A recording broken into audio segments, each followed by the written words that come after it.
नमस्कार, आप देख रहे हैं मजदूरों का सहारा और मैं हूं आपके साथ हेमा चौहान। आइए रुक करते हैं आज की खास खबरों की ओर। बेहट में अवैध खनन परिवहन। नवरात्र मेले पर जिलाधिकारी एवं वरिष्ठ पुलिस अधीक्षक के आदेशों को ठेंगा दिखाकर चल रहा अवैध खनन का कारोबार। शासन प्रशासन को चुनौती या मिलीभगत। रात के अंधेरे में खूब खनक रहा खनन का सिक्का। प्रतिबंधित वाहनों से अवैध खनन का कारोबार चरम सीमा पर। शाम ढलते ही एवं सूर्योदय होने से पहले पहले होती है खनन में प्रतिबंधित वाहनों की गर्जना। सड़कों पर सरपट दौड़ते नजर आते हैं खनन से भरे ओवरलोड वाहनों का सिक्का। कोतवाली बेहट क्षेत्र में रात के अंधेरे में अवैध खनन का सिक्का खूब खनक रहा है, जिसकी और शासन प्रशासन का जरा भी ध्यान नहीं है। खनन में प्रतिबंधित वाहनों से अवैध खनन का कारोबार लगातार चरम सीमा पर है, जो शाम ढलते ही शुरू हो जाता है और सूर्योदय होने तक जमकर चलता है।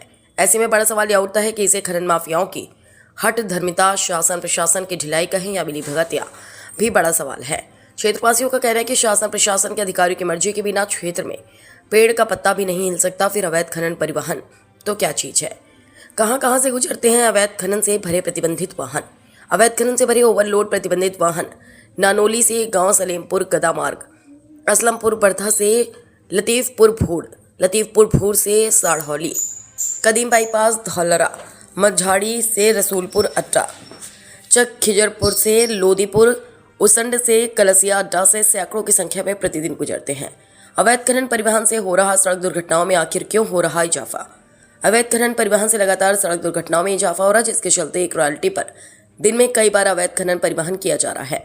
ऐसे में अवैध खनन माफिया प्रतिबंधित वाहनों के माध्यम से एक रॉयल्टी पर कई बार चक्कर लगा रहे हैं, जिसके चलते वाहन चालक अंधाधुंध स्पीड में चलते हैं। कुछ दिन पूर्व अवैध खनन से भरे एक अनियंत्रित डंपर ने शुगर मिल में गन्ना डालकर वापस लौट रहे किसान देवपाल राणा की ट्रैक्टर ट्रॉली को जोरदार टक्कर मारकर सड़क से करीब 40 मीटर दूर खाई में डाल दिया था, जिसमें गनीमत रही कि किसान सकुशल बच गया था। अवैध खनन में प्रयुक्त वाहनों पर नहीं होती नंबर प्लेट।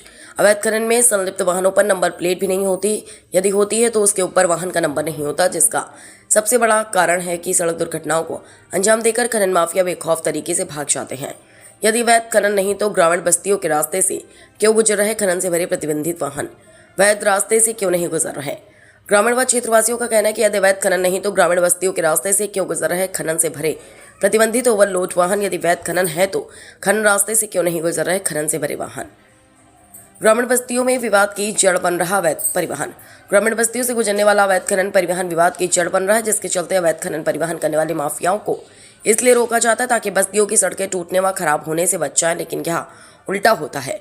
खनन माफियाओं को रोकने पर ग्रामीणों को तल्ख लहजे धमकियां दी जाती है कि हम पुलिस प्रशासन को एंट्री देते हैं। अवैध खनन में आखिर क्या है एंट्री व सुपर एंट्री का खेल। अवैध खनन परिवहन में सबसे बड़ा सवाल बन रहा है एंट्री व सुपर एंट्री।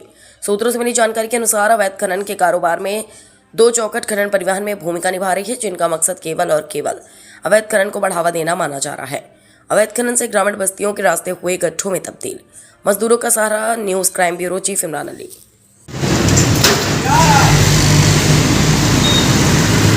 इस खबर में बस इतना ही। देश दुनिया की तमाम खबरें देखने के लिए बने रहिए मजदूरों का सहारा के साथ।